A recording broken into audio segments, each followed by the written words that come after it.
Чоңойгондо ким болосуң? Президент. Президент? Молодец.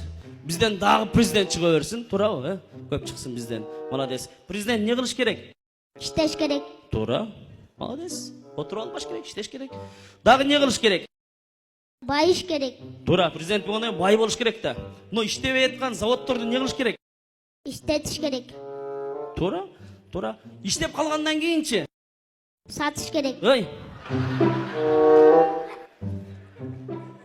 Анан эмне кылыш керек? Kaçış gerek.